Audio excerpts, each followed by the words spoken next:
Noite, né? Acho que ficou pesado aí. Pessoal, bem-vindos aí, né? Hoje um dia especial aí que a gente está com transmissão virtual também.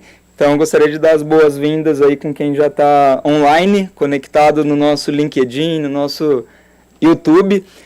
Hoje é um dia bem especial aí de fechamento de uma programação intensa, né? Que a gente reuniu mais de 30 startups aqui durante 3 dias, em uma programação de mentoria, em uma programação de conexão, de visitas ao nosso ecossistema, né? E hoje de forma bastante especial, aí com uma programação com membros do nosso ecossistema, nossos parceiros, startups que acompanham a gente aí desde o primeiro ciclo, aí, né, Spencer, que estava revendo as fotos aí, hoje o Spencer estava no nosso primeiro ciclo, no segundo, né, Bootcamp vai estar de novo com a gente hoje aqui, porque comunidade é isso, né, comunidade é troca, é conexão, é a gente fazer com que essa mágica aqui aconteça e que vire resultado, muito além, né, de só fazermos aqui um evento de conexão para trazer as startups, né, todos vocês aqui com projetos, negócios operando, provas de conceito, validação, produtos, né, de fato sendo implementados. Nós não queremos fazer um evento, né, passivo, né, para as pessoas sentarem durante 3 dias e ouvir programação, né? E vocês viveram esses 3 dias aqui com a gente e essa manhã a gente abre para os nossos parceiros e membros da nossa comunidade aqui para a gente compartilhar essa experiência. E não poderia ser diferente, né? A gente começar aí já super alto nível com o Dr. Paulo Shore. Gostaria de convidar o Dr. Paulo aqui para esse momento. Paulo, muito obrigado aí, tá, por topar estar com a gente aqui, por compartilhar sua experiência, seu conhecimento, né, empreendedor, científico, técnico, médico. Seja bem-vinda, tá? A palavra está contigo. Aí, obrigado por todo o apoio da FAPESP, que a FAPESP também dá à nossa comunidade local aqui de Barretos. Seja bem-vindo, Dr. Paulo. Muito obrigado. Vocês conseguem me ouvir? Sim, perfeito. Sim. Ótimo. Então, bom, eu não estou vendo quem que está na plateia, mas imagino que bastante gente interessada, bastante gente que vivenciou todo o processo, o que é fundamental. Essa palavra vivência tem muito a ver com o usuário. Imagino que a Ana Patrícia esteja por aí e traz sempre essa palavra de usabilidade e que se a gente esquecer quem eventualmente poderia fazer uso do nosso produto vai ser uma boa invenção, não vai ser uma boa inovação. Mas eu não vou me delongar muito, eu vou apresentar para vocês um panorama de algo que vocês já viram, mas com um foco bastante específico, que é na área da saúde, que eu sei que vocês têm muitos produtos e processos sendo desenvolvidos nessa área.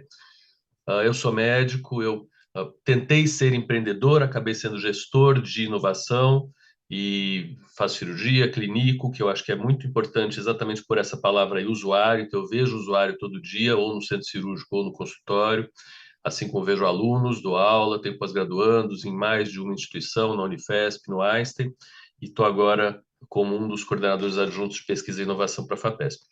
O que eu vou colocar aqui são alguns números de FAPESP, não são necessariamente as palavras da diretoria científica da FAPESP.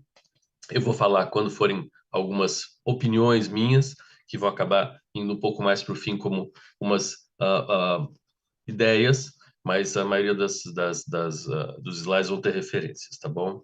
E eu queria muito que vocês me interrompessem quando vocês quiserem, quando vocês não entenderem, quando vocês tiverem alguma coisa qualquer para falar, tá? Então, coloquem no chat, eu provavelmente vou ver o chat durante o tempo todo. Bom, então a gente vai para cá. De novo, vocês estão vendo, tá na telinha de baixo, vocês estão vendo minha apresentação aí, certo? Vou já testar a interação. Então, me interrompam. Eu ouço vocês, tá? Me interrompam mesmo. Para mim, ajuda muito essa interrupção.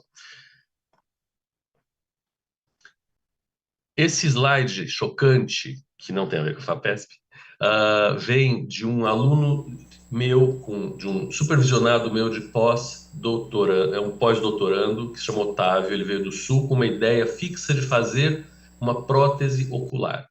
Ele queria uma solução para pacientes que já tivessem sido transplantados inúmeras vezes. Eu sou oftalmologista, faço o segmento anterior exatamente essa área, e ele é um obstinado. que é a primeira coisa que o Douglas, que eu imagino que também vai estar aí com vocês, fala o tempo todo, a vontade de empreender, a persistência que tem que existir nesse empreendedor. Isso a gente busca, a gente valoriza muitíssimo dentro da fundação e fora também. Eu fui diretor também de inovação da Unifesp, isso é buscado o tempo todo. Esses dois casos são esses tipos de caso, onde o paciente bilateralmente, nos dois olhos, não tem visão nenhuma, ele consegue enxergar vultos a poucos metros ou a poucos centímetros da mão, e uma delas, não tinha visto a neta que ia nascer, aquelas histórias onde tem uma persona, mas a persona é real. Bom, esse aluno fez um desenvolvimento todo e, como a gente sabe, a tecnologia ela encanta mais do que a ciência, no sentido de ser mais rápida a mágica, e está aqui a prótese no olho de dois pacientes, tá? Como é que esse processo acontece? É um pouco do que eu vou passar junto com vocês para dizer que não é uma coisa muito fácil, mas é possível. E dentro da fundação, a gente tem um dispêndio com inovação, somando os PIPs, que vocês estão acostumados e vão ouvir falar muito durante o dia de hoje, com os centros todos que também desenvolvem produtos e processos especificamente para empresas, mais ou menos 10% do orçamento da FAPESP, que é de aproximadamente 2 bilhões. Uma outra frase que nós gostamos muito de falar é que não tem um limite específico para isso. Então, se os projetos de inovação crescerem muito, essa distribuição ao longo dos anos dessas colunas pode mudar. Isso é para motivar vocês a participarem do processo, tá? A gente tem muito dispêndio, como é o DNA mesmo da fundação, em bolsas e em pesquisa fundamental. Isso tem que continuar. Se a gente sabe que não existindo pesquisa fundamental, nós vamos ter que achar um nicho específico de mercado, um timing de mercado, uma equipe específica que ninguém mais esteja competindo. Então, é uma linha muito tênue para que a gente siga e chegue em algum produto real. Enquanto se a pesquisa básica for bem densa, eu costumo dizer que é mais fácil levantar cada tombo. A gente vai ter uma sustentação muito maior. Então, é muito bom e é muito luxuoso estar dentro de um lugar onde existe um investimento há décadas em pesquisa fundamental, porque a pesquisa aplicada e a inovação vai ter uma chance muito maior de sucesso, como vocês estão vendo aí com vocês também. Costuma-se dizer que inovação é um processo completamente diferente de tudo que vocês já viram. É e não é. Então, se a gente tomar como base as etapas de uma pesquisa científica, que isso é fácil, a gente dá na graduação para todo mundo teve, todo mundo que passou no sistema acadêmico teve, principalmente nos que fizeram pós-graduação, ideia dessa árvore, onde a gente faz uma observação, faz uma pergunta, formula uma hipótese, conduz uma experiência, aceita ou rejeita a hipótese e faz outra hipótese. A inovação é muito para baixo, então a gente já tem uma observação, já tem uma pergunta, agora a gente vai formular uma hipótese, vai fazer experiência, aceita ou rejeita e vai de novo. São as iterações, onde a gente, a partir de aceitar ou rejeitar a hipótese, faz uma outra hipótese. Isso acontece o tempo todo e esse entendimento, esse DNA, de novo, tem que estar presente na cabeça da gente, né? Fail fast? Sim. Tentar não falhar tanto, que custa dinheiro e tempo de vocês. Por isso a gente tenta, nas avaliações, e os avaliadores são orientados a isso, ir nos lugares onde a pesquisa pode melhorar, para que vocês percam menos tempo e as demandas venham de um jeito que a gente chama de mais redondo, para que a próxima pessoa receba essa bola numa situação mais favorável do campo para não chutar e para entrar no gol. Se vierem as bolas todas quadradas, é um pouco difícil vocês imaginarem para onde as bolas irão. Existe um ciclo virtuoso, esse slide da professora Agma, que também é da coordenação de pesquisa para inovação, onde a inovação gera um produto que gera ganho comercial para a empresa, que deveria investir mais em inovação para gerar um outro produto, para continuar tendo ganho comercial. Essa roda nem sempre roda tão rápido como a gente queria, e a gente sabe os motivos, que eles são altamente pertinentes e relevantes, que incluem, por exemplo, a sobrevivência da empresa e dos seus sócios. Muitas vezes, a inovação ela é muito mais dispêndio do que retorno financeiro, e as pessoas precisam comer. Então, é natural que as empresas empenhem mais esforços em recursos humanos e em capital para comercialização e para marketing e para vendas do que para inovação em si. E sabendo disso, é mais importante ainda a função de fundações ou órgãos de fomento à inovação, como a FAPESP, que trabalham no dito Vale da Morte, e que eu já vou dar um spoiler para vocês. Na área da saúde, vocês sabem, e eu vou fazer coro, ele dura do primeiro ao último dia. Então, não é um vale da morte, é a morte o tempo todo. Então, é morte da ideia. Ah, eu tive uma ideia maravilhosa. Aqui ela tem uma chance enorme de morrer, porque nós não conseguimos controlar sistemas complexos. Aprendi isso com um engenheiro, reitor, aprendi isso. Se fala nos cursos de engenharia, mas foi medido pelo reitor da Mauá, daqui de São Paulo. Sistema complexo a gente não consegue controlar todas as variáveis. Eu não sei o que vai acontecer, não sei se alguém não está fazendo, não sei se precisa, tem muita coisa que eu não sei. Até o fim. Ah, eu vou vender um produto maravilhoso, que pode não custar o que eu queria. Ministra da Saúde foi anteontem na Unifesp, fazer a abertura do congresso, e estressou muito o acesso como sendo uma palavra fundamental no processo todo de inovação. É isso mesmo. Então, eu tenho um produto, tá na prateleira, é do lado de casa, eu preciso e eu não tenho dinheiro para comprar isso à vista. Olha que bobagemzinha, né? Pois é, então é do começo ao fim que nós temos esse vale da morte aí da inovação em saúde. Dentro da FAPESP, e esse é um outro slide da professora Agma, e aí fazendo brincadeira com ela, que é é a professora titular de computação da USP de São Carlos, uma delas. E o que ela coloca no slide são as ciências da computação como sendo a grande área dos processos PIP. Mas, se a gente somar os processos das áreas relacionadas à saúde, então engenharia biomédica, microbiologia, bioquímica, medicina e aí vai, isso dá 30% dos processos da área da saúde no PIP. Eu acho que não à toa me colocaram lá para tentar uma olhada um pouco mais panorâmica desses processos todos. Eu tenho gostado muito dessa posição e acho realmente que é importante alguém com essa visão para adicionar a um time multiprofissional fantástico. Vocês não têm ideia de quão gostoso e quão importante é esse trabalho, junto com outros colegas que têm visões diferentes, mas estão indo para o mesmo caminho. Isso é muito importante. Então, a missão de todo mundo é mais ou menos a mesma. O ecossistema hoje, e aí ele está aqui muito especificamente representado por vocês, cada vez mais maduro, cada vez mais organizado. Eu coloco aqui algumas incubadoras que são já relativamente clássicas na área da saúde, como Parque Supera de Ribeirão Preto, Eretz do Einstein, o CIETEC da USP aqui de São Paulo, junto com o IPEM, onde tem muita empresa da área da saúde. Eretz Bio especificamente quase só. O Supera, muitas. Cietec, bastante, tanto que a gestora atual vem da área da saúde também, lá do Cietec. Então, o ecossistema tem mudado muito e muito rapidamente. Essa palavra mesmo é uma palavra que a gente não usava até 3, 4 anos atrás.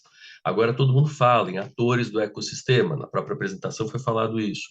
E a gente vê mesmo um ambiente muito mais adequado para que esse caminho, esse chute lá da defesa do goleiro chegue a gol com uma bola muito mais redonda, né? Não tem tanta bola quadrada.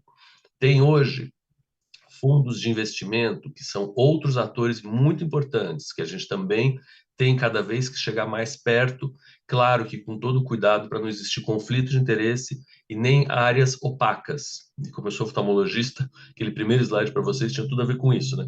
Quando a córnea é opaca, a gente não enxerga através dela.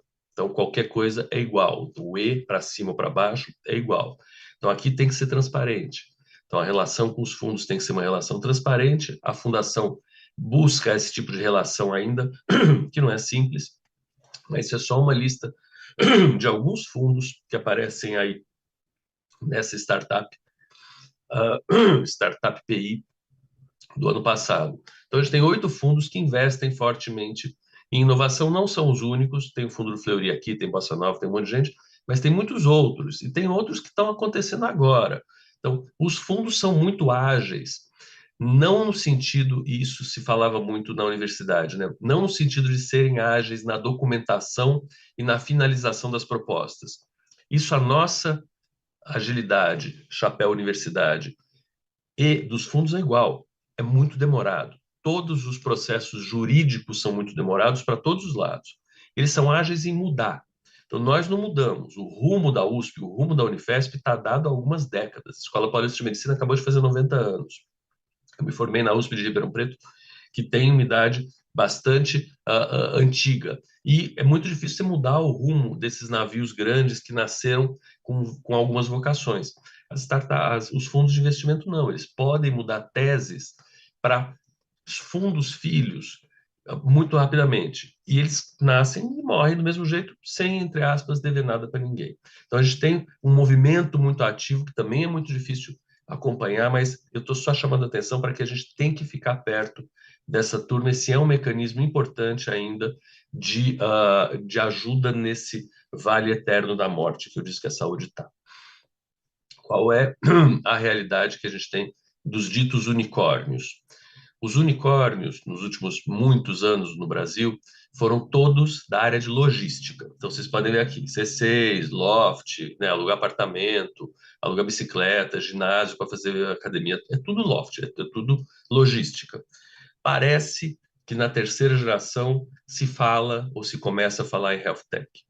E aí, health tech dos mais diversos, para os mais diversos bolsos e gostos, as que vão para a área digital tendem a rapidamente ter um retorno de sim ou não.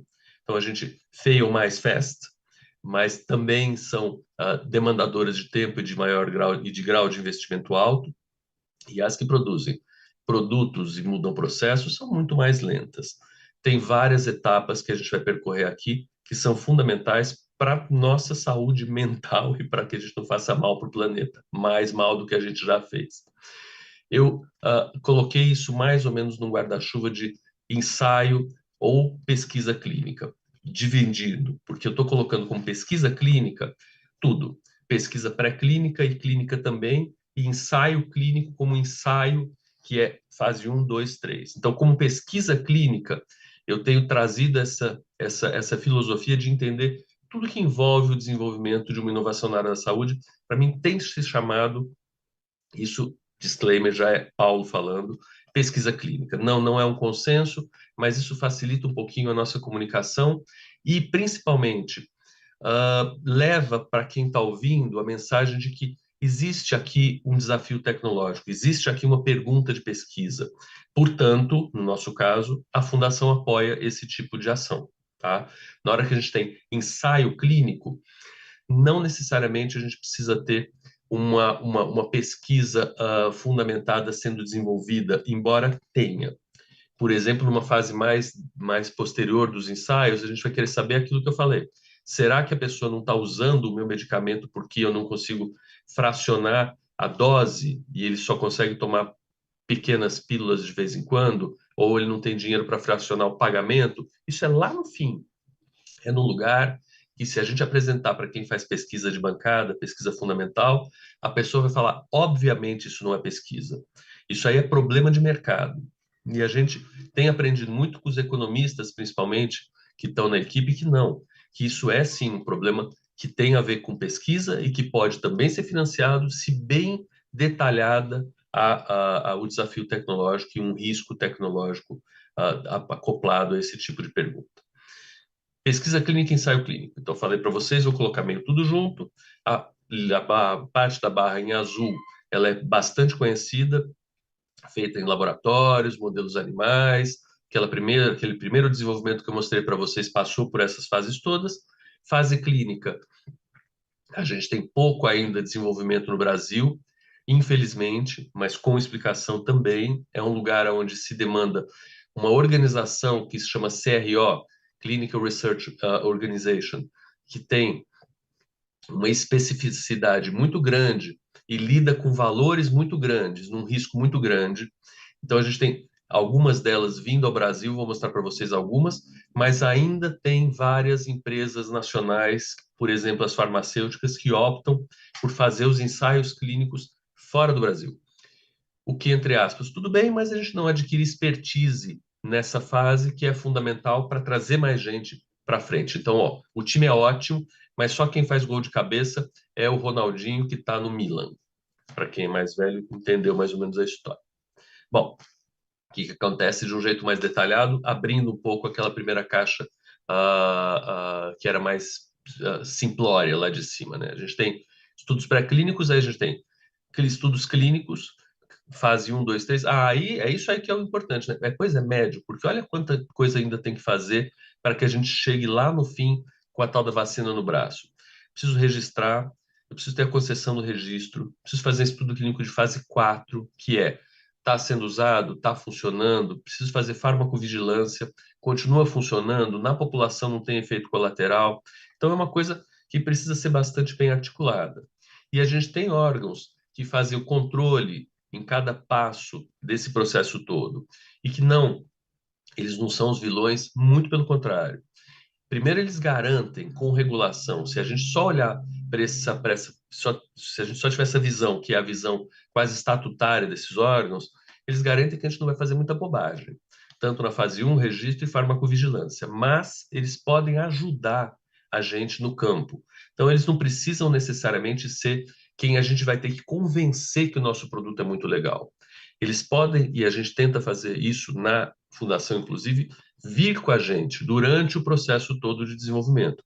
Anvisa é um deles, INPI é outro, CONEP é outro, Comitê de Ética é outro, tem que ficar amigo dessa turma toda. E essas pessoas são, de novo, somos nós, né? Nós, das universidades e do funcionalismo público, estamos dentro desses lugares e tem gente extremamente competente há anos em todos esses órgãos daqui. E além dessa turma toda, olha lá no finzinho que a gente ainda tem, Conitec e CEMED, que são dois locais que foram brilhantemente pensados e que precisam ser cada vez mais ocupados por pessoas que entendam o processo inteiro para ver o preço dos medicamentos. Então, o medicamento que vai para a farmácia, ele passa por um controle de preço que a gente de vez em quando não tem nem ideia. Ah, mas e os medicamentos órfãos que surgiram para leucemia mieloide aguda, tipo 6 em crianças de 6 a 7 meses e que custam US$ 500 mil a dose? É órfão. Esses não passaram por esse crivo todo, esses são exceções específicos e que são importantes para o Ministério da Saúde, precisam ser vistos com bastante cuidado, porque não são só importantes para aquela pessoa, para a pesquisa, para a ciência e para a empresa que fez, mas também porque de vez em quando eles tiram os mesmos recursos que poderiam ser importantes para outras pessoas, outras ciências e outras pessoas que fizeram e que estão deixando de se beneficiar de um recurso que é finito. Não vou entrar nessa discussão, eu acho que é uma discussão sem fim, mas importante de ter em mente. E a Conitec, onde a gente vê também qual é a adequação dos medicamentos ao contexto do rol de produtos e procedimentos que a gente já tem incorporados ao Sistema Único de Saúde, que é um super comprador e um super demandador e um mostrador das dores para a gente. Vocês estão num lugar muito privilegiado, que é um lugar que tem contato o tempo todo com dores, com um co-desenvolvedor, que é o usuário, que muitas vezes é o paciente ou a mãe do paciente, e depois vocês têm contato com quem vai usar, incorporar ou não essa tecnologia. Olha que privilégio que vocês têm e vocês estão usando muito bem. Então, só indo mais a fundo um pouco, o que a Anvisa faz? Ou aonde que a Anvisa materializa isso que eu estou falando? Ela faz relatório de experimentação terapêutica? Sim. Vê tudo de ensaio clínico. Vê justificativa técnica. Olha para a doença se ela é órfã negligenciada. Vê se ela é importante para a saúde pública. Tem alguma outra coisa? Existe alguma comorbidade ou uma adesão ao tratamento por algum motivo? Quais os riscos? E a metodologia, o protocolo de estudo é aceitável? Então, olha só o nível de detalhe que a gente tem de gente que, de vez em quando, nem em banca de doutorado pergunta tanta coisa tão relevante. E aqui a Anvisa não quer muito saber se a referência foi em formato Vancouver ou em um outro formato. Ela quer saber de verdade se o produto faz mal ou bem para a população e se a população vai usar e se não vai fazer algum outro mal. Então, são entes do bem, tá? Fases, e não vou, obviamente, ler isso, mas se vocês lerem só o negrito já tá bom. Então, fase pré-clínica vai atrás de segurança e eficácia. Fase 1, segurança, tolerância, é muito farmacologia. Fase 2, eficácia e continua a avaliação com mais gente. Fase 3, eficácia, monitoramento. Então, vai ficando cada vez mais complexo. E a fase 4, a gente monitora continuamente a segurança e a eficácia de um produto ultra complicado, sem os observatórios contínuos, sem registro eletrônico, sem integração do país, sem interoperabilidade de prontuário. Vocês sabem do que eu estou falando. É muito difícil a gente ter um monitoramento, é muito difícil prever o que vai acontecer. Tanto que a FAPESP investe em centros de pesquisa para inovação, no CEPIDES, um deles, fazendo propaganda, na Unifesp recém-aprovado, exatamente disso, de monitoramento de doenças emergentes, tá? De saúde global, bem importante. Nos Estados Unidos, que é um país que de vez em quando a gente ama, de vez em quando a gente odeia, dentro de uma fundação que chama National Science Foundation, que em geral a gente ama, porque pensa nisso há muito tempo, existe uma coisa que a Ana Patrícia costuma chamar de enxoval, que são adornos, são extras que vêm para as empresas, startups que estão desenvolvendo produtos ou processos, como forma de ajudar a tal da bola ficar mais redonda. Trazer um pouco esses coadjuvantes, que não são coadjuvantes, são atores importantes, para dentro do campo. Por exemplo, IP, então, propriedade intelectual, INPI. Por exemplo, regulação. Então, tem dinheiro que é dado, e a gente também tem ido nessa direção, para que outros atores entrem no processo e haja, por exemplo, uma consultoria em regulatório, um auxílio no depósito, eventualmente, de alguma norma que seja necessária durante o processo. Isso é entendido como relevante para a pesquisa e que, sim, a pesquisa vai parar e não vai existir inovação se não existir investimento aí. E eu trago aqui a NSF, com esse programa que se chama TABA, porque dela veio a inspiração para o programa PIP. O programa PIP foi há muito tempo e já está tropicalizado e cada vez mais diferente do programa original da NSF, que também está mudando, inspirado num programa que chama SBIR, Small Business, e aí vai. Então, tem uma relação muito grande de uma coisa com a outra. Há pouco tempo, a FAPESP foi aos Estados Unidos e revisitou esse programa e tem um convênio guarda-chuva importante agora assinado com a National Science Foundation, onde a gente espera ver outros desenvolvimentos, como é que eles estão funcionando lá mesmo. Para vocês terem ideia de grandeza, então, fase 1, a gente vai para 20 voluntários, dura meses, fase 2, centenas, fase 3, milhares, fase 4, vários milhares e vários anos. E aí, fase 1 em dólar, tá? 1,4 milhões de dólares, mais 2, 7, 3, é bastante dinheiro. É bastante dinheiro, mesmo se a gente economizar dinheiro. E existe um gasto extra aqui? Claro que existe, porque as empresas que fazem isso são empresas bastante lucrativas e, como eu já disse, bem estabelecidas e não muitas no mundo todo.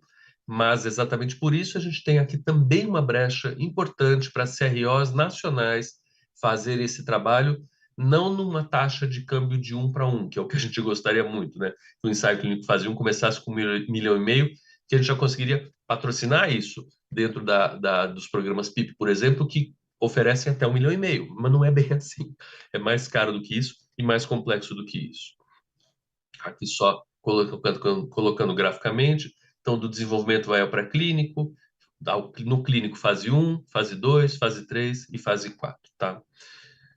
Ministério bastante preocupado com isso há muitos anos, lançou aí uma rede que chama Rede Brasileira de Pesquisa Clínica, e essa daqui é uma consolidação de uma proposta que já existia há algum tempo, e aqui chama-se de pesquisa clínica e tem bastante a ver com ensaio clínico, tá? Um pouco menos a ver com pesquisa pré-clínica, a pré-clínica já está, entre aspas, dada, e alguma organização também rumo à maturidade de CROs, que é o que eu falei para vocês, que fazem o recrutamento do paciente, o segmento, fazem relatórios, produzem material denso para ser enviado à Anvisa, para a Anvisa deixar a gente passar de uma fase para outra, para outra, para outra. A gente só entra na fase 1 se a Anvisa der ok, passa para 2 se a Anvisa der ok. Então a Anvisa tem uma inteligência fantástica que tem que ser aproveitada. Tem várias CROs aqui multinacionais, mas tem DASA, em trials tem alguma coisa nacional começando a acontecer. Então tem algumas coisas aqui que vale a pena a gente ficar esperto para ter essa turma também junto com a gente envolvida nos clinical trials. A gente vê a importância disso na pandemia. Tem aí um protagonismo importante do Butantan e da Fiocruz, que conseguiram fazer grandes clinical trials totalmente brasileiros. Mas o pré-clínico veio de fora. Veio, mas o clinical trial foi todo feito aqui. Tanto que nós somos grandes centros e somos muito elogiados fora do Brasil por isso, principalmente no caso da Fiocruz e do Butantan.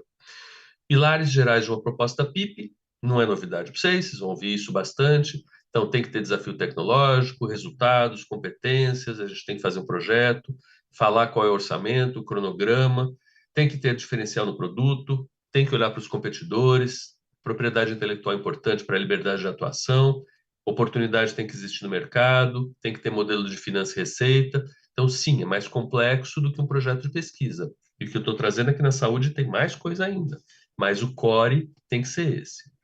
Aqui, aquilo que vocês ouviram do tal do Vale da Morte, né? Quanto dinheiro a gente precisa, que é essa linha verde, e fazendo complemento contrário, espelhado com a chance do meu projeto morrer. Mas, como eu disse para vocês, em saúde não é bem assim. A gente tem, eu acho, uma linha muito mais flat, a chance do negócio morrer é muito grande em todas as etapas e precisa de dinheiro em todas as etapas. A gente tenta diminuir um pouco esse custo, mas não é uma coisa tão simples e tão efetiva. FAPESP tem ação em quase todas as fases do processo. Eu tinha muita inveja de um slide da FINEP, que ela mostrava que ela tinha ação em todas as fases do processo. E hoje a gente tem um slide meio parecido, onde a gente atua em várias fases do processo. Então, na ideação, o Centelha funciona muito nesse sentido, que são projetos que têm uma colaboração entre agências, por exemplo, no Centelha, em relação à FINEP, mas a gente tem também o PIP Start, que eu vou mostrar depois para vocês, como um projeto da própria FAPESP que vai para o lado da ideação.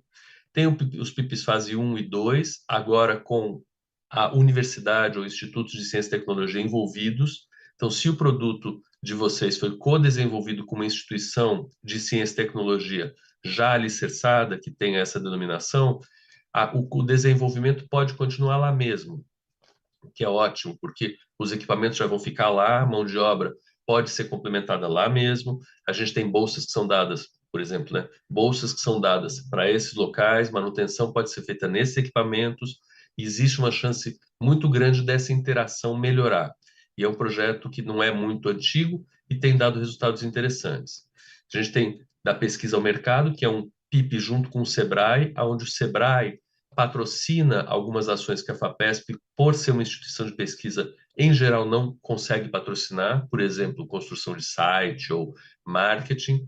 A gente vai também com o Sebrae, umas fases um pouco mais avançadas, tentando ver se empresas se interessam pelo produto que foi desenvolvido e poderiam fazer uma aplicação, um teste de conceito desse produto na empresa. Então, é uma riqueza muito grande de informações e detalhes que não foram vistos antes, porque agora estão em ambiente operacional.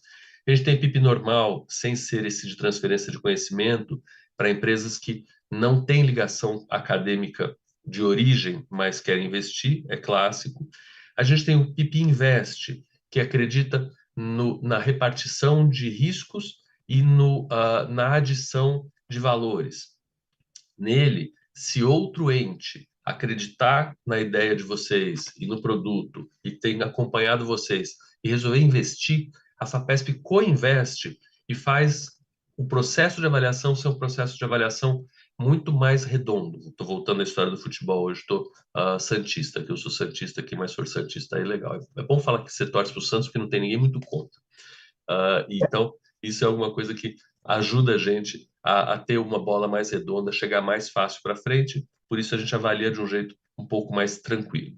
Tem Tecnova, que também vai para fases mais posteriores, e tem lá o nosso mascote, que é o Pipstart, cobrindo todas as janelas do tal do Vale da Morte com atores do ecossistema.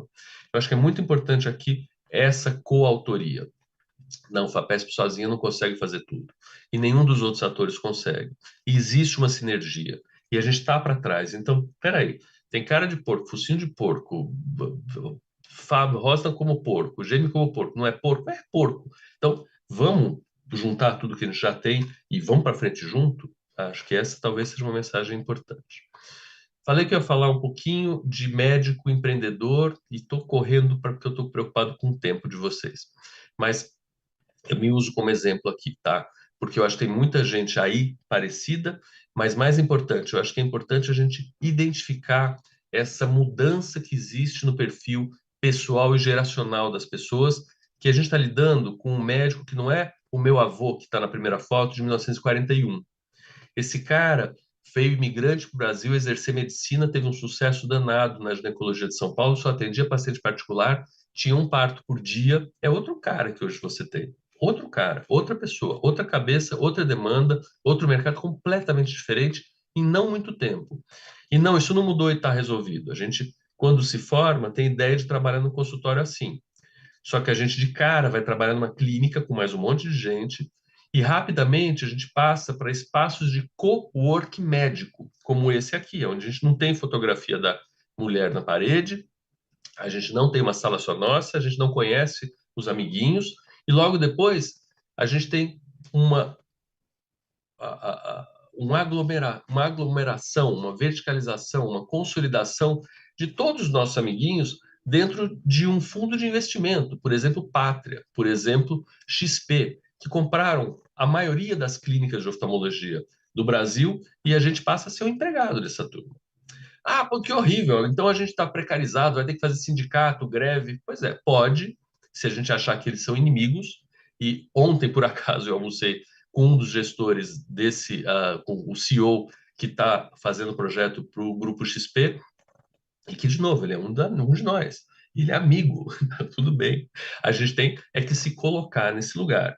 Mas com essa narrativa que eu faço, é meio óbvio você falar assim, peraí, eu tô tão precarizado que eu vou empreender, mas eu vou empreender por necessidade, não é porque eu gosto.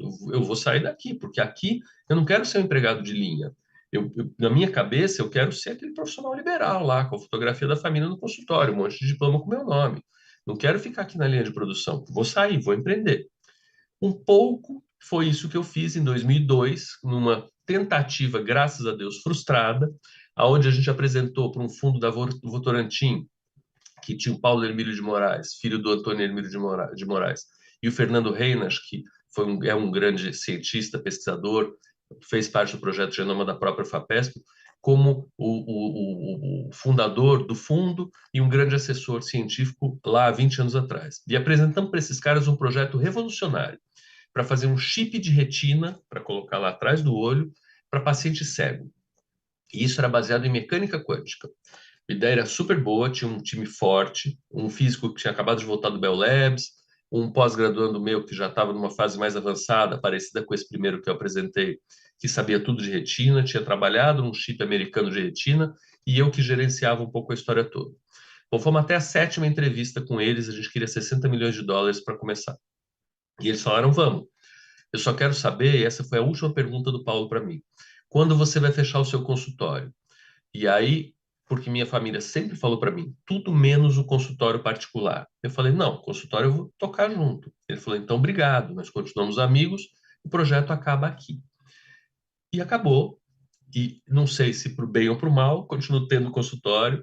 Tem gente que investiu nisso e faliu, teve gente que investiu nisso e ficou milionário, teve gente que se beneficiou disso, tem muita gente que não teve continuidade da sua prótese ocular, não no Brasil, fora do Brasil.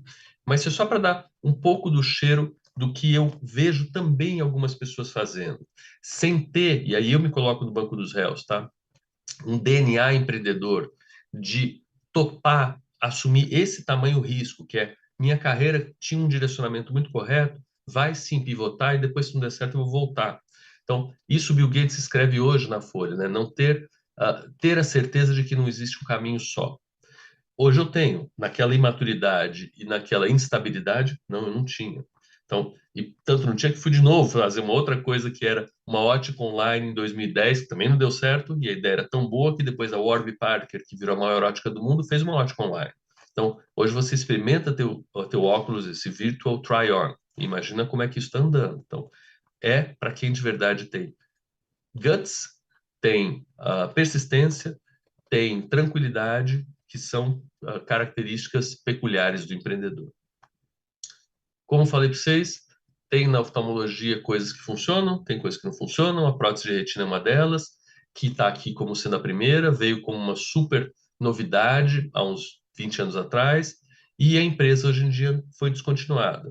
E como é uma especialidade muito tecnológica, nossa, dá para colocar lá um plugzinho para glaucoma, fazer um óculos que mude o grau, fazer injeção automatizada, botar plug no ponto lacrimal sem mexer no olho do paciente. Sim, antes o papel aceitava tudo, agora a impressora 3D aceita tudo. Mas o mercado não aceita tudo. Então tá lá. Foi retirado do mercado aquele stent que é aquela valvulinha para glaucoma. Não tem mais suporte às próteses de retina. Então é um pouco mais complicado do que só ter uma grande ideia, do que ter um grande produto, do que ter, né, tem que ter tudo meio ajustado.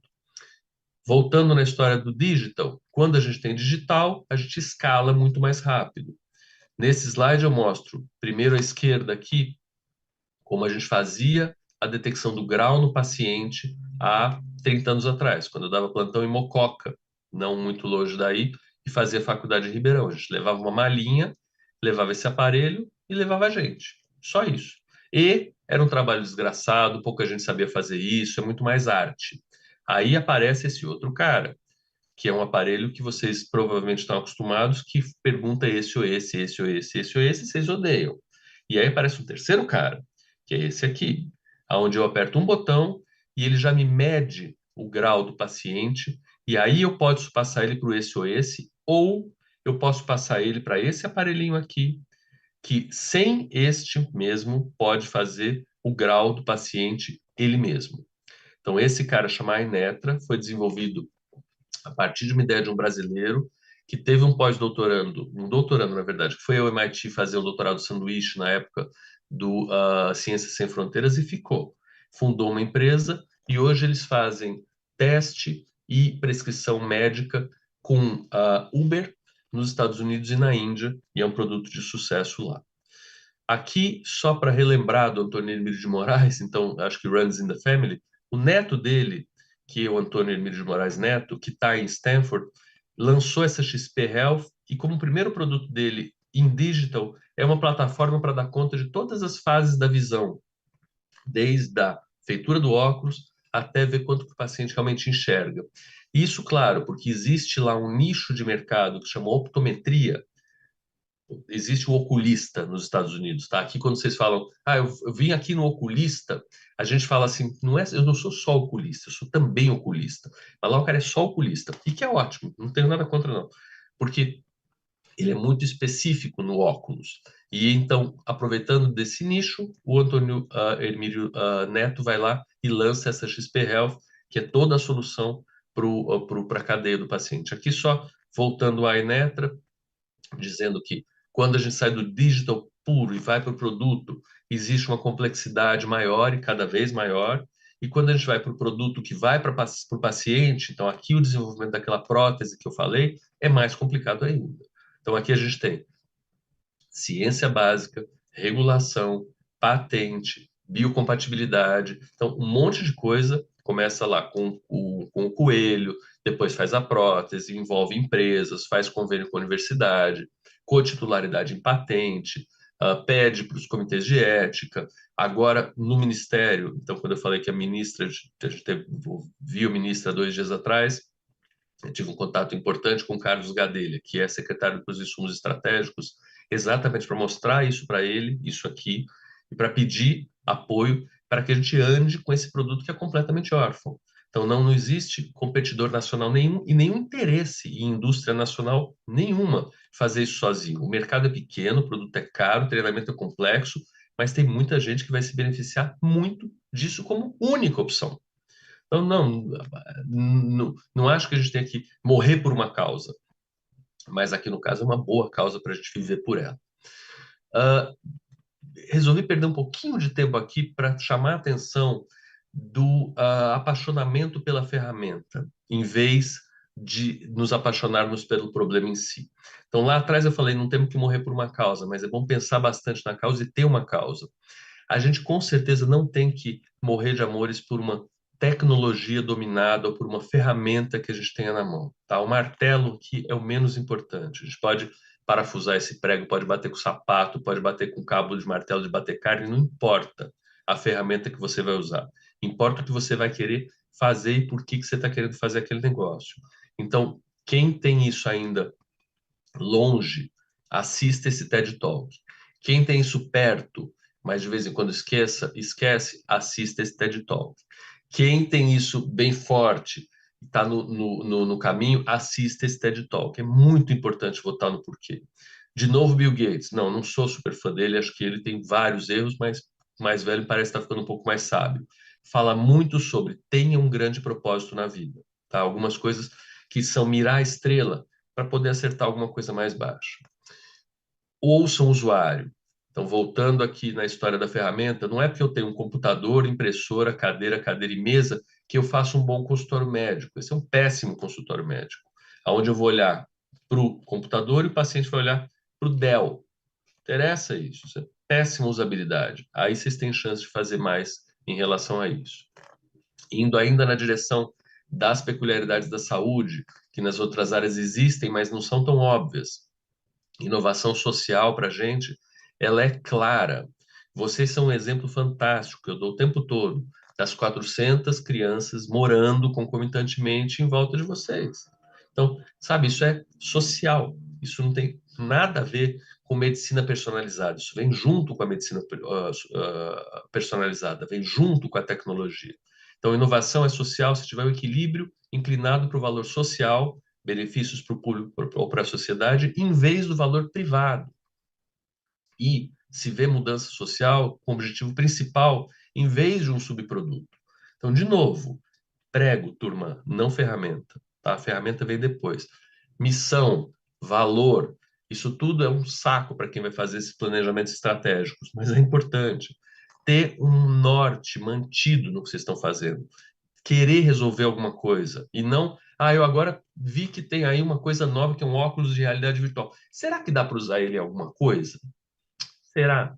Bom, isso é a pergunta clássica que a gente escuta e é tentado a fazer, por isso que eu enchi vocês de ouçam aquele porquê, porquê, porquê, nas interlocuções que a gente tem com alunos de pós-graduação, né? Eu estou trabalhando com laser novo. Será que tem alguma coisa a fazer com esse laser novo? Eu falo, meu, você está trabalhando com visão, né? Qual é a tua pergunta fundamental? E se é o laser novo, se é corte ou se é óculos, é a segunda coisa. A primeira é o que você quer fazer.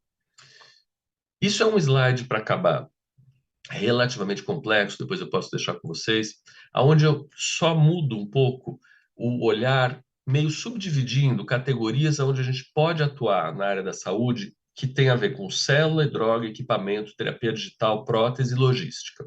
Isso tudo cabe na área da saúde, a gente tem essa particularidade. E no outro lado, no X, a gente tem pesquisa fundamental, ideação, prova de conceito MVP que eu coloco em pré-clínico, validação que eu chamo na pesquisa clínica, fabricação, distribuição e acesso e ciência de implementação, que é muito se as pessoas estão usando o que a gente imaginou que elas fossem usar. E aí coloca um pouco quais são os atores que participam de cada fase desse processo. Então vocês veem as farmacêuticas, a academia, os centros de inovação, colaborações internacionais, startups, CROs, hospitais. Só tento dar uma organizada nesse panorama que a gente já tem, que vocês têm essas partes todas na cabeça. Mas eu não acho ruim a gente ter, principalmente quem faz a gestão disso, esse mapa na cabeça para poder andar. Dentro da FAPESP, a gente atua em vários desses locais. Com X maior é mais, X menor menos e vazio não atuamos, muitas vezes porque não é para atuar mesmo. Em outras, talvez a gente pudesse atuar. Então, quando a gente tem lá uma pesquisa fundamental de drogas e células, projetos regulares, temáticos, jovens pesquisadores, bolsas regulares, bolsas no exterior, tudo isso serve para pesquisa fundamental, é o grande volume de dinheiro que a FAPESP aporta, tanto que está em todas as linhas daqui na área da saúde, mas ela atua nas outras também, com PIPs, com PITs, e aí vai, mesmo nos projetos regulares, nos centros, nas bolsas, em outras fases, e é legal a gente ver isso, sabe? É muito bom a gente revelar isso para vocês e para nós também. A gente já faz pesquisa clínica há muito tempo. Não, a gente não é responsável por tudo. A gente não faz com que a empresa de vocês exista e brilhe. A gente financia pesquisa. É uma fundação de amparo à pesquisa do Estado de São Paulo. E em diversas dessas fases existe pesquisa. Dá para fazer mais coisas? Dá para fazer um monte de coisa. Então, muitas coisas que estão sendo feitas. Integração com CPE e CEPID. A gente tem chamadas abertas de centro a centro. Foi a última chamada que nós abrimos. Para que esses centros de inovação fomentados pela FAPESP, onde tem muita pesquisa direcionada, pesquisa que é de implementação mesmo, sendo feita, se carimbe com o selo também, não só do centro, mas da inovação, e ande nessa linha que está muito bem montada. Direcionar coisas a PIP, investir, fazer o PIP Start, pensar em bolsas que são bolsas para equipe. Não vou parar muito nisso. Smart Pilot foi uma coisa que o Zago, na entrevista do Roda Viva, colocou na segunda-feira, onde nós temos em Botucatu também um investimento importante da FAPESP, em fábricas piloto, para fazer com que pequenos lotes, pequenos em relação aos milhões de lotes produzidos por grandes fábricas, né? 1.000 envelopes com uma droga ou com um device, um instrumento novo, saiam com condição de ser comercializados. Isso é um ganho de valor e monetário e de validação na empresa enorme. Uma grande empresa, na hora que enxerga um produto embalado, validado, estéril, selado, com controle de qualidade, isso multiplicou por 10 o valor da empresa. E a gente tem pouco no Brasil essas fábricas piloto. E investir bastante no pós. Também trouxe para vocês o exemplo desse CEPID de um observatório de doenças, mas a gente tem várias outras possibilidades de andar nesse caminho de monitoramento de doenças. Era isso que eu queria falar para vocês. Isso imagino que abra muito mais perguntas do que tem respostas, mas queria ficar mais um tempinho com vocês, se vocês tiverem, para a gente poder papear. Obrigado.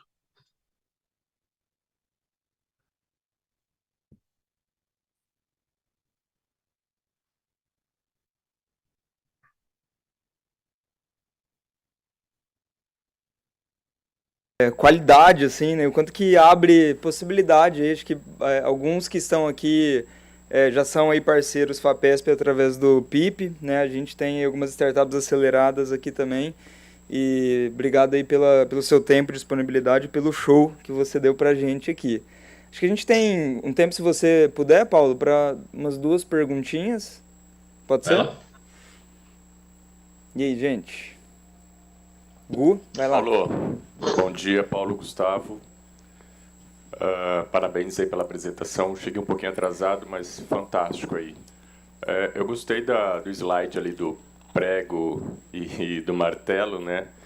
E para ficar como de provocação mesmo, né? Porque às vezes a gente está tão imerso no processo, né? No problema, que às vezes a gente não consegue visualizar a solução, que pode ser, às vezes, uma maneira simples, né?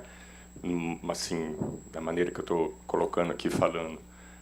Mas como que a FAPESP, né, pode auxiliar, colaborar com os outros colegas que estão aqui das startups, né, com os empreendedores aqui, de que maneira, né, poderia ajudar, auxiliar mesmo, né, para encontrar essa solução para o problema, né? Legal. Obrigado. Super boa a tua colocação. Eu acho que é exatamente isso. A gente está tão preocupado com o problema que não acha a solução. É muito quase poético o que tu está falando, mas é tão verdade. FAPESP, para empresas que já foram aprovadas na fase 1, então isso é fugindo um pouco da tua pergunta, eu vou voltar ela no fim, tá? A gente tem um projeto, uma trilha que se chama PIP Empreendedor, aonde se busca um fit, uma ligação do mercado com a minha ideia. Eu tenho realmente interesse, como sociedade, no que está sendo demonstrado, ou é uma coisa da minha cabeça? São feitas 100 entrevistas com usuários potenciais da tua solução. Desde minha solução é para diminuir fila em posto de saúde. Muito bom. Você vai falar com o cara que está na fila, com o porteiro da fila, com o gestor da saúde, com o secretário municipal, com o pipoqueiro que está lá do lado, todo mundo que tem a ver com essa história, para entender profundamente qual é o teu problema. Então, eu costumava falar que eu fazia muito design médico, que tem a ver um pouco com isso. Antes de começar a construir, vamos chamar um bom arquiteto para ver tudo que está rolando, para na hora da construção a gente não ter tanta dúvida de como que isso está se desenvolvendo. Então, primeira parte da pergunta é essa, mas não é isso que você está perguntando, você está perguntando antes disso, sem ter projeto na FAPESP. E aí a FAPESP tem uma atuação um pouco mais periférica. A atuação maior que existe nesse local é do empreendedorismo, em geral, dentro dos lugares onde vocês estão atuando. A gente incentiva muito que espaços de empreendedorismo sejam cada vez mais feitos de modo ativo. Então, vocês estão num desses espaços, onde acontece coisa. Aqueles que eu mostrei são também espaços muito ativos. Vocês falaram no começo da apresentação, é para ser ativo, gente. Vocês não vão vir aqui para ver aula, vocês vão vir aqui para trabalhar e para ouvir gente que tem adição ao que vocês estão fazendo. Então, talvez a resposta seja mais amplo do que a FAPESP, essa ajuda em relação a me ajuda aqui a ver qual ferramenta que eu tenho que usar, me ajuda a ver qual é o problema que eu realmente tenho. Eu acho que a resposta é: vivam esse empreendedorismo ativamente. Falem com muita gente, façam muito curso. Fazendo propaganda na minha agência de inovação, na Agência de Inovação Tecnológica e Social da Unifesp, chama AGITS, tem lá uma lista de cursos, assim como tem da USP, da Unesp, de empreendedorismo que vocês podem fazer. Tem cursos abertos, tem cursos para estudantes, tem cursos que de vez em quando se repetem, outros não, mas eu acho que é dentro desses lugares que esses conceitos vão voltar a ser feitos, vão voltar a ser questionados e vocês vão andar. Tem uma figura que eu gosto muito, e ontem, falando com o tal do Rafael, que é esse CEO da XP, ele me volta a essa figura, que é do mentor.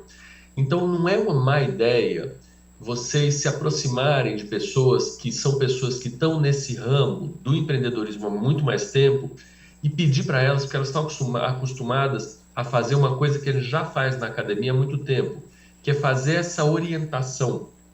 Então, eu me mantenho como orientador do programa de pós-graduação da oftalmologia e um mestrado de inovação profissional de São José dos Campos, ligado à tecnologia, por isso que eu quero ter aluno que me acompanhe, eu quero ter discussão com esses alunos, eu quero que eles me tragam coisas e eu dou coisa para eles. Então, esse mesmo modelo que a gente já faz na universidade, não tem nada errado e as pessoas que têm os mais altos postos estão muito acostumadas a ter a aproximação de vocês perguntando: escuta, você foi CEO da Unilever, será que a gente pode almoçar uma vez a cada 2 meses? Ah, não tenho tempo para só um almoço, só para ver, só para você me conhecer, para ver que ó. Tá bom, almoça. Almoçou uma vez, interessou, almoça a segunda, ele apresenta outra pessoa. Então, se metam, sejam metidos e mirem estrela, tá? Não é para almoçar com o contínuo. Não tem nada contra o contínuo, mas é para almoçar com o CEO. Então, pode mirar no CEO e chegar no contínuo, tá tudo bem, mas mira no CEO. Excelente, Paulo. Saca? Olá, Paulo, obrigado pela apresentação. Aqui é o Saca, sou fundador da Consentimento. A gente trabalha com inteligência artificial na área da saúde. Eu queria fazer essa pergunta, meio puxando sardinha para o nosso lado, para entender um pouco a visão da FAPESP, se tem alguma coisa sendo feita em específico para a IA. Vocês que são grandes fomentadores aí de inovação, né, se tem alguma coisa sendo feita para não deixar o Brasil ficar ainda mais para trás nessa temática. Eu vou pegar um pouquinho da resposta do Zago no Roda Viva. Tem muita coisa sendo apoiada pela FAPESP, mas a FAPESP não direciona pesquisa. O direcionamento da pesquisa ela é eventualmente governamental. Eu acho, como cidadão brasileiro, que a gente deveria se direcionar muito mais. Que é o que você está falando. Então, como é que não vai ficar para trás? Quais são as tendências, as necessidades do mundo? Então, o que a gente está fazendo para a crise climática? De verdade, assim, com muito dinheiro, com muito esforço. Questionável. Tem, de novo, não é papel da Fundação de Apoio, de investimento, falar que uma área é pior do que a outra.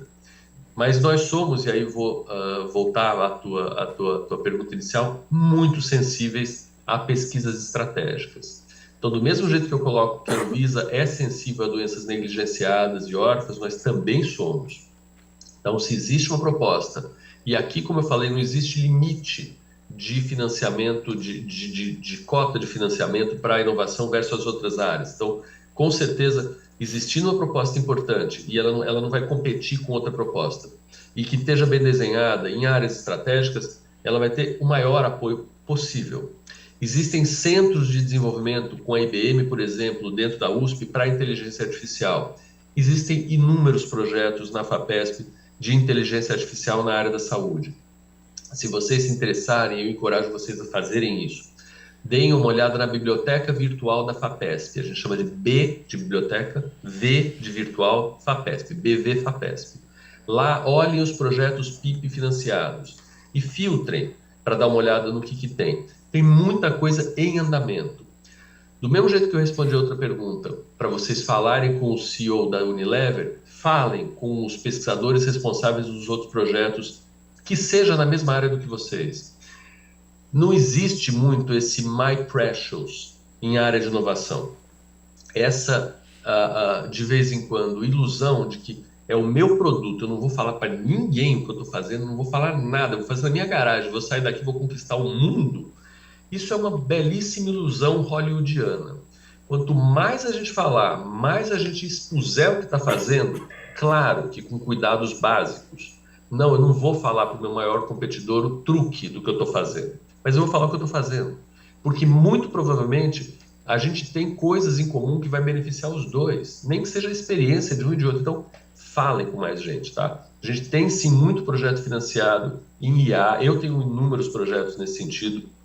Um deles é muito legal, que é para você refinar a tal da refração com dados demográficos. Parar de ficar perguntando para vocês se prefere esse ou se prefere esse. Então, eu tiro uma foto do olho do paciente com um dos aparelhos, pergunto um monte de coisa para ele e dou a receita depois. Tudo baseado em Big Data, num projeto de uma aluna minha do Rio Grande do Sul, que faz parte de um projeto que chama Teleoftalmologia. Então, tem muita coisa e muita coisa muito legal acontecendo por aqui. Então, é para entrar na onda e surfar a onda, tá bom? Muito bom. Paulo, excelente. Gostaria de, mais uma vez, agradecer a sua parceria, disponibilidade de estar com a gente aqui. Aguardamos também a sua vinda presencial, visita presencial ao Centro de Inovação aqui. E foi sensacional, acho que uma verdadeira aula, contribuiu e sempre contribui muito. Gostaria de agradecer você e a parceria da FAPESP aí que tem tido com a gente. Muito obrigado, viu? Obrigado, eu que agradeço. Queria muito estar presente junto com vocês. Não consegui dessa vez. Na próxima, juro que eu vou aí. Eu sou fã de vocês de carteirinha. Que vocês tenham um crescimento exponencial, rápido, que vocês se mostrem cada vez mais para o mundo. Tudo que a gente puder ajudar, a gente está junto. E bom fim de evento para vocês. Grande abraço. Excelente, Tchau, obrigado. tchau.